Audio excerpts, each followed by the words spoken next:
नमस्ते दोस्तों, मेरा नाम है लोकेश शर्मा। हमारा चैनल है एस्ट्रोलॉजर साहू जी और इस चैनल पर हम चर्चा करते हैं ज्योतिष पर। मेरे साथ होते हैं हमेशा की तरह देश के प्रख्यात एस्ट्रोलॉजर मनोज जी साहू, जो कि आज भी मेरे साथ विराजमान है। सर, बहुत बहुत स्वागत है आपका। नमस्कार। और दोस्तों, आज मैं किस टॉपिक पर चर्चा करने वाला हूँ?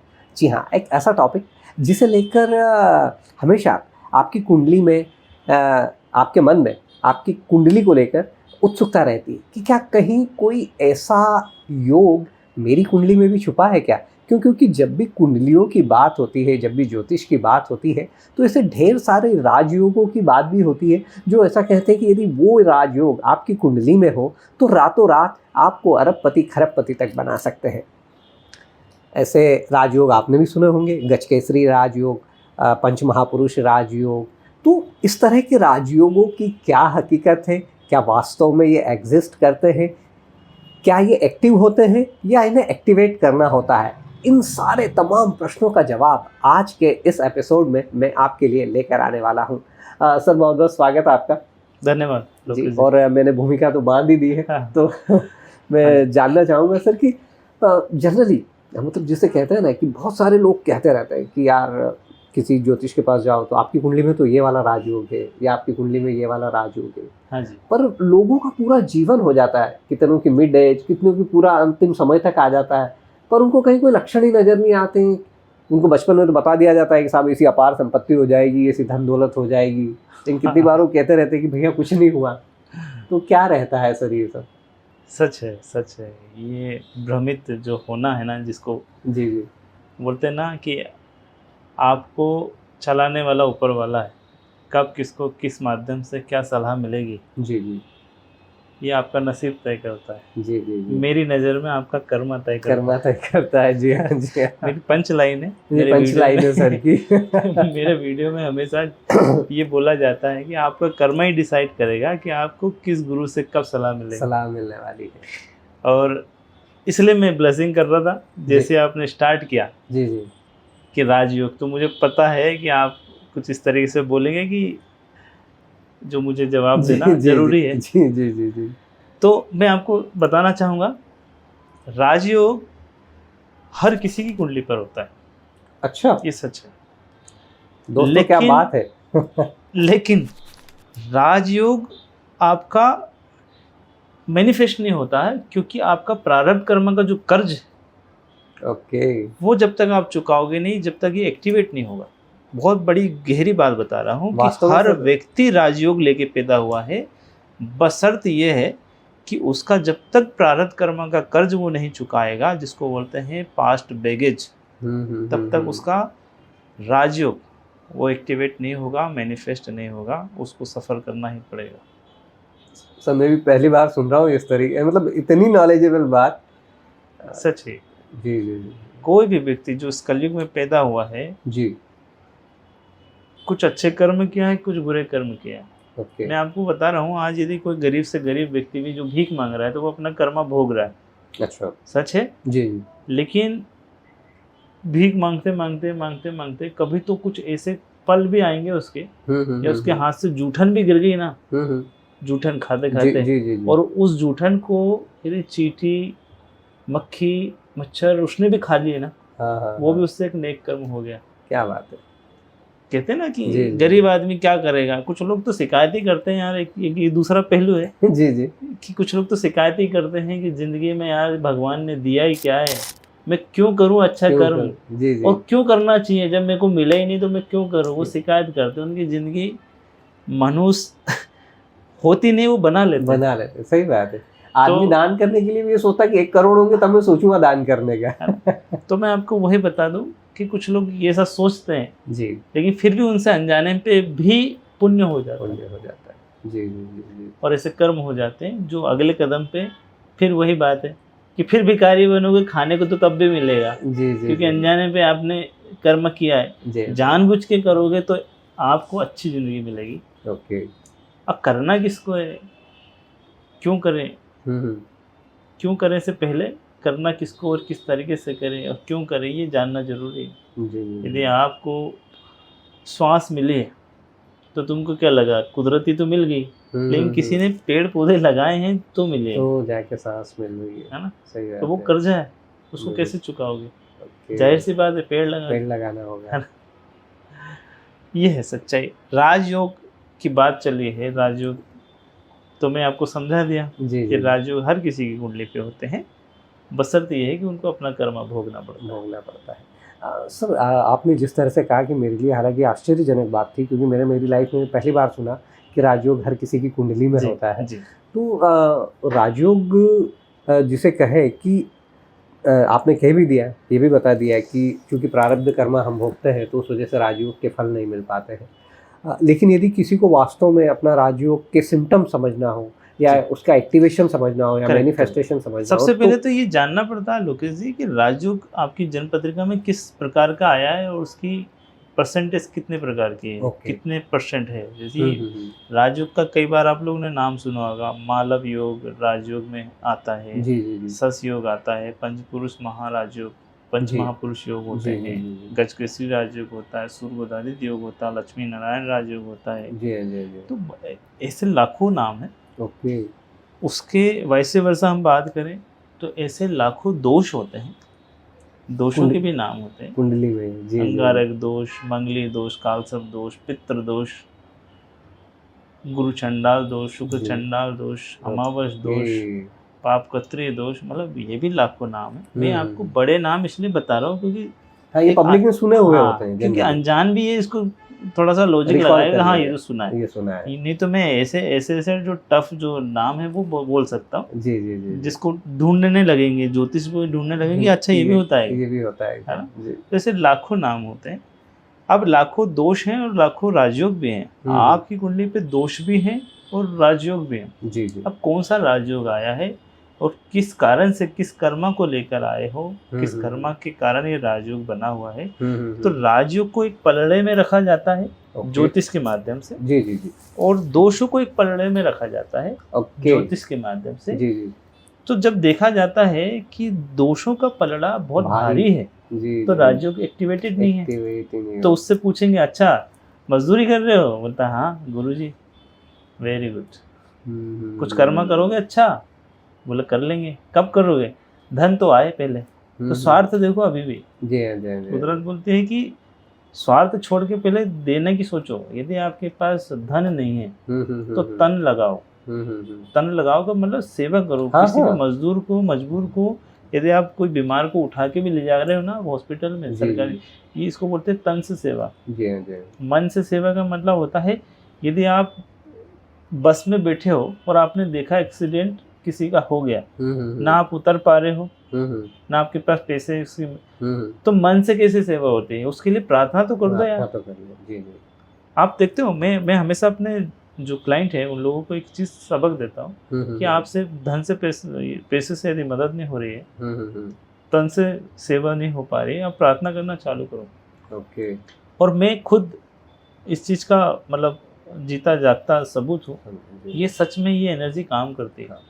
बोलते ना आप लॉ ऑफ अट्रैक्शन, आप कई लोग जो एजुकेटेड लोग हैं वो लोग पुस्तक पढ़ते हैं और लॉ ऑफ अट्रैक्शन पैदा करते हैं। लेकिन मैं उन लोगों को ये बोलना चाहूँगा, लॉ ऑफ अट्रैक्शन आप फाइनेंशियली अबंडेंस के लिए कर रहे हो, निरोगी काया के लिए कर रहे हो, एक बार कुदरत जो जनता जहाँ पर रह रहे हो, जिस देश में रह रहे हो, उनके लिए भी करना सीखो। सबसे बड़ी जिम्मेदारी आपकी, आपके परिवार की है, आपके देश की है, आपके आसपास में जो रह रहे जीव जंतु हैं उनके लिए लॉ ऑफ अट्रैक्शन पैदा करो। यदि आपके पड़ोस में, आपके घर के सामने एक भूखा कुत्ता रह रहा है, उसको खाना नहीं मिल रहा, वो रोज रात को इधर उधर ढूंढता है, और आप लॉ ऑफ अट्रैक्शन पैदा कर रहे हो कि मैं अमीर बनूंगा, क्या आपकी जिम्मेदारी नहीं बनती है कि मैं उस मोहल्ले पर, जिस जगह पर रह रहा हूँ, मेरे घर के सामने में कोई कुत्ता दिखता है, आज वो दिख नहीं रहा, उससे रोटी खाया है कि नहीं, एक रोटी तो दे सकते हो आप।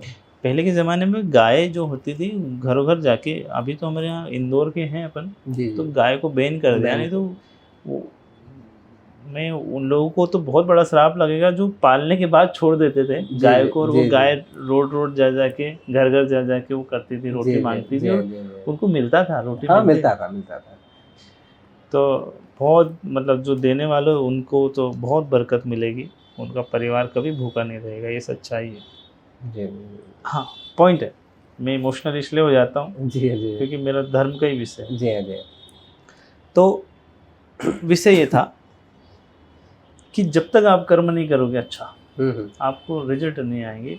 रिजल्ट तब आएंगे जब तक इसका पलड़ा, राजयोग का पलड़ा भारी नहीं होगा और पाप का पलड़ा हल्का नहीं होगा, तब तक मैनिफेस्टेशन, जो राजयोग एक्टिवेशन बोलते हैं ना, वो नहीं होगा। आपको कई बार देखते हैं ना, गरीब को अचानक 10,000 की गड्डी मिल गई या लाख रुपए मिल गए, तो क्या हुआ, उसको बोलते हैं एक्टिवेशन। अचानक एकदम से, अरे यार, और वो गरीब भी डर रहा है, वो 4 लोग से पूछ रहा है कि बाबूजी आपका तो नहीं है, आपका तो नहीं है। फिर भी कुदरत बोलती नहीं, तेरा ही भाग का है, सब मना कर देंगे। उस समय लालची भी नहीं मिलेगा उसको कि मेरा है, क्योंकि उसको उसका नसीब का मिल गया ना। एक्टिवेशन बोलते हैं, ये राजयोग एक्टिवेशन होते हैं। ऐसे सिम्टम्स होते हैं। कई लोगों की लॉटरी लग जाती है, कई लोगों का परिवार में कुछ ऐसे लोगों का सिलेक्शन हो जाता है, IAS IPS बन जाते हैं। उनका बच्चों के नाम से एक राजयोग होगा या बच्चों के भाग में राजयोग होगा, संतान होने के बाद राजयोग होगा। तो राजयोग के प्रकार होते हैं, राजयोग का समय होता है, राजयोग मैनिफेस्टेशन की दिशाएं होती है, ये सारा चीज छुपा होता है आपकी जन्म पत्रिका पर। तो जन्म पत्रिका जिसने देख लिया और सही नजरिए से देख लिया, तो आपके नसीब खुल गए। जी जी। सर, बात क्योंकि राजयोग की चल रही है, तो केवल ये जो राजयोग होते हैं, ये केवल आर्थिक लाभ ही देते हैं और भी दूसरी दृष्टि से भी राजयोग को समझा जा सकता है? राजयोग के कई प्रकार होते हैं, मैंने बोला ना आपको, शारीरिक, मानसिक और आर्थिक, तीनों रूप के अलग अलग राजयोग होते हैं। है ना। किसी को तन से सुखी रखेगा, किसी को धन से सुखी रखेगा, अच्छा, किसी को परिवार से सुखी रखेगा। आज भी ऐसे ऐसे परिवार है जिनके परिवार में मतलब 20 से 25 लोग मेंबर है, वो सब निरोगी हैं, लेकिन उनका जो धन का स्तर उतना नहीं है, लेकिन खुशियाँ बहुत भरपल्ले। मतलब आप उम्मीद नहीं करोगे, इतना चहलकदमी, परिवार सब मिलजुल के रह रहे हैं, और लिमिटेड धन भी आ रहा है, खर्च कुछ नहीं हो रहा है, हो भी रहा है तो छोटे मोटी तकलीफें हैं, खाने पीने में, राशन में लग रहा है। उनको कोई ना, उनको भूख लगी है कि कार नहीं है, बंगला नहीं है, ये नहीं, वो बहुत खुश है। परिवार का सुख, वो भी एक राजयोग है।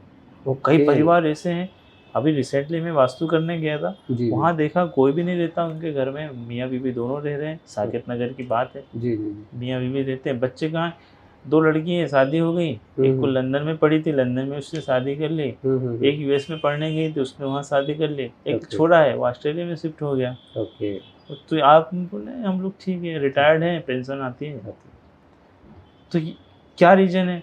औलाद को भेजा था पढ़ने के लिए, ये इनकी उम्मीद थी, आएंगे तो खुशियाँ आएंगी।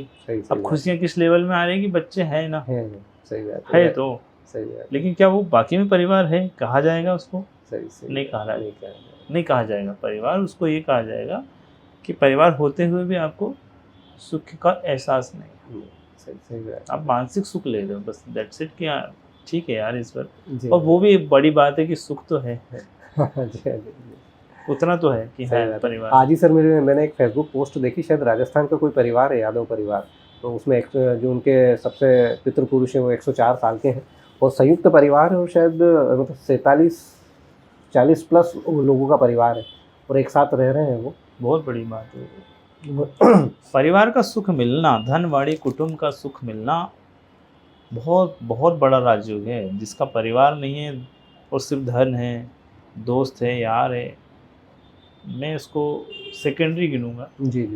लेकिन बाकी में परिवार का सुख मिलना, समाज का सुख मिलना, आपको मान सम्मान मिलना बहुत बड़ी बात है। जिसकी कुंडली पे ये वाले ऐसे योग हैं, धन ना हो लेकिन आपका सहारा तो है आपका परिवार।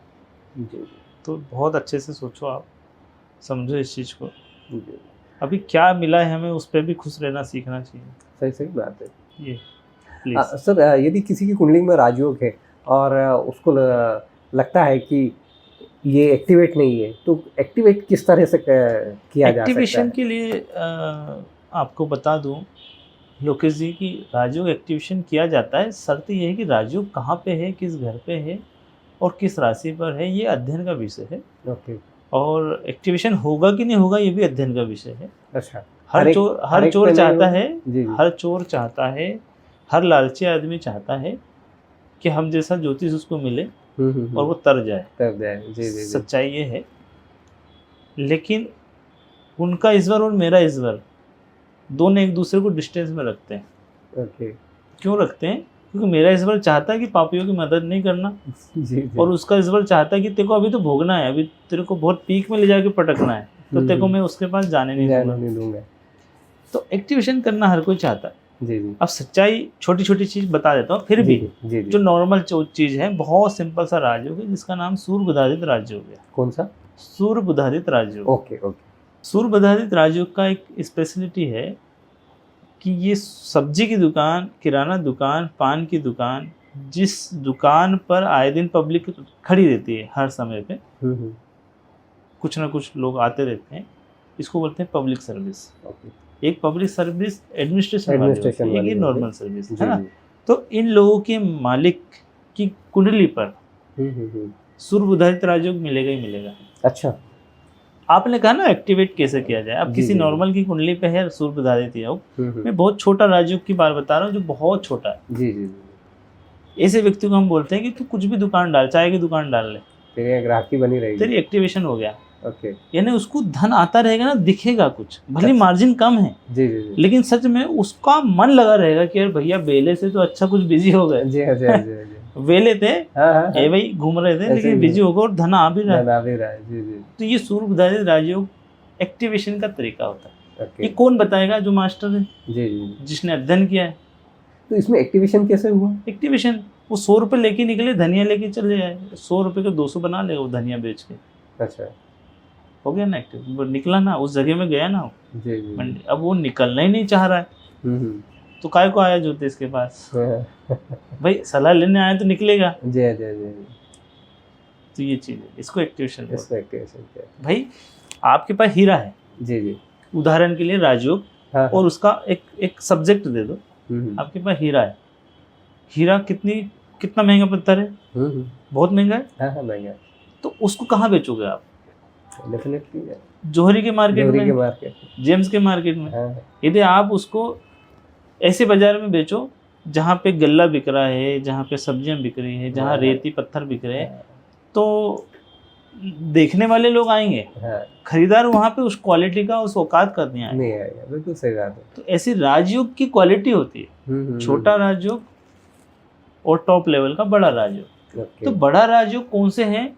ये जो मैंने नाम बताए ना आपको, गजकेसरी, मालव योग, सस योग, लक्ष्मी नारायण राजयोग, ये बहुत छोटे स्तर के राजयोग। अच्छा, ये छोटे स्तर, बहुत छोटे स्तर के, मतलब इसको बोलते हैं बॉटम टू, मतलब फ्रॉम टॉप बॉटम 5 है ये। अच्छा, ओके। हम तो इसी में सेटिस्फाई है, हमने तो जिंदगी हो गई कि इनको सुनते। फ्रॉम बॉटम 5 है, फ्रॉम बॉटम 5। जी, फ्रॉम बॉटम 5। हाँ, ये राजयोग फ्रॉम बॉटम 5 है। ओके। जो रटे हुए लोग, जी, ये तब काम करते थे जब जनसंख्या कम हुआ करती थी। अच्छा, कंपटीशन ज़्यादा नहीं हुआ करता। आज एडवांस एस्ट्रोलॉजी है, एडवांस इसका रिसर्च है, एडवांस इसका एक्टिवेशन तरीका है, और एडवांस एस्ट्रोलॉजर है। अच्छा, सच्चाई है। ओके। अब आपका नसीब तय करता है, क्या आप एडवांस सर्विस ले रहे हो, एडवांस रूल्स अप्लाई कर रहे हो, एडवांस फॉलो कर रहे हो। यदि आपको बढ़ना है तो आपको एडवांस रूल अपनाना पड़ेगा। भाई पहले बैलगाड़ी चलती थी, बिल्कुल सही बात है, आज बुलेट ट्रेन का जमाना है। आज बुलेट ट्रेन का जमाना है। लेकिन लोग क्या बोलते हैं, ज्योतिष की इतनी फीस, बाप रे। सही बाप दादी निकलते हैं इनकी जुबान से। आप बिलीव नहीं करोगे, लेकिन उस ज्योतिष ने 23 साल, 24 साल, 25 साल या 50 साल उसने जो रिसर्च किया, उसकी मेहनत नहीं दिखती, बट तरक्की चाहिए, फीस नहीं निकलती। तो मैं यही बोलना चाह रहा हूँ कि यदि आपका जीवन बाकी में अनमोल है ना, तो ज्योतिष की विद्या उससे ज़्यादा 100 गुना अनमोल है। जो इतने वर्षों से उन्होंने सीखा, रिसर्च किया, उनके गुरुओं से सीखा, उसके गुरुओं की उम्र, उनका तजुर्बा, फिर उस ज्योतिष का तजुर्बा, ऐसे जोड़ के जो तजुर्बा निकलता है, तो 40 साल, 50 साल, 50 साल और 30 साल, 80 साल का तजुर्बा आपको कोई फ्री में नहीं दे जाएगा। कुछ लोग ऐसा भी शिकायत करते हैं, यार फीस इतनी फीस। सही बात है। यदि इस तुलना में देखो तो बिल्कुल मतलब कि ये नगण्य भी शब्द छोटा पड़ रहा है। तो भैया तजुर्बे का है ये सारा चीज़। जो भी सलाह है ना, तजुर्बे का है, लेकिन ये तजुर्बा ही आपको मंजिल तक पहुंचाने में देता है, कारगर साबित होता है। जी जी। तो दोस्तों आपको उम्मीद रही होगी जब मैंने राजयोगों के बारे में स्टार्टिंग ली तो आपको लगा होगा कि शायद मैं कुंडली के कुछ ग्रह लूँगा, कुछ बताऊँगा, ये सारी चीज़ें। डेफिनेटली वो एक अलग सब्जेक्ट है, उस पर भी मैं कभी बात करूँगा, लेकिन आज मैं ये बताना चाहता था इस एपिसोड के माध्यम से कि राजयोग केवल एक नहीं होते, लाख, जिस तरह से सर बता रहे थे कि लाखों लाख राजयोग होते हैं आपकी कुंडली में, बस कुंडली को पढ़ने वाला होना चाहिए। दूसरी चीज़, आपके राजयोग किस तरह से एक्टिवेट हो सकते हैं वो आपको एक अच्छा ज्योतिष बता सकता है, और तीसरी चीज़, किस तरह से आप उन्हें एक्टिवेट कर सकते हैं, और भी काफ़ी सारी चीज़ें, ये सब मैंने बताने की कोशिश की। और राजयोग केवल धन का ही राजयोग नहीं होता है, आपको शारीरिक सुख मिल सकता है, आपको परिवार का सुख मिल सकता है, ये चीज़ें भी हमने यहाँ पर डिस्कस की। तो आप अपनी कुंडली में कौन सा राजयोग तलाश रहे हैं, और यदि ये जानना चाहते हैं तो किसी सटीक ज्योतिषाचार्य से मिले, और यदि आपकी खोज पूरी नहीं हो रही है तो मनोज सर से संपर्क करें। डेफिनेटली इनके पास जो एडवांस टेक्निक है, मैं जिस तरह से सुनता हूँ, जिस तरह से बात करता हूँ, मतलब मैं जिसे कहूँ ना कि मेरे सारे जो पर्सपेक्टिव्स हैं वो ही सारे चेंज हो गए। ज्योतिष को लेकर जो मेरी सोच थी, जो मेरी धारणा थी, थोड़ा सा टाइम हुआ है, कुछ एपिसोड बनाए हैं, लेकिन जिसे कहें कि मेरा जीवन तो बिना मार्गदर्शन के ही चेंज होने लगा है। तो यदि आप मार्गदर्शन लेते हैं तो डेफिनेटली आप कहाँ पहुँचेंगे, मेरे पास शब्द नहीं है। उम्मीद करता हूँ कि हमारा एपिसोड आपको अच्छा लगा होगा। यदि हमारा एपिसोड आपको अच्छा लगा हो तो प्लीज़ इसे लाइक और शेयर कर लीजिए, और यदि अभी तक आप हमारे चैनल एस्ट्रोलॉजर साहू जी पर नए हैं और आपने इसे सब्सक्राइब नहीं किया है तो प्लीज़ इसे सब्सक्राइब कर लीजिए, क्योंकि इसी तरह के नॉलेजेबल वीडियोस हम लगातार आपके लिए लेकर आते रहते हैं। चलता हूँ, जल्दी मिलता हूँ आपसे फिर किसी नए वीडियो के साथ। तब तक के लिए जय श्री कृष्णा, राधे राधे, नमस्कार।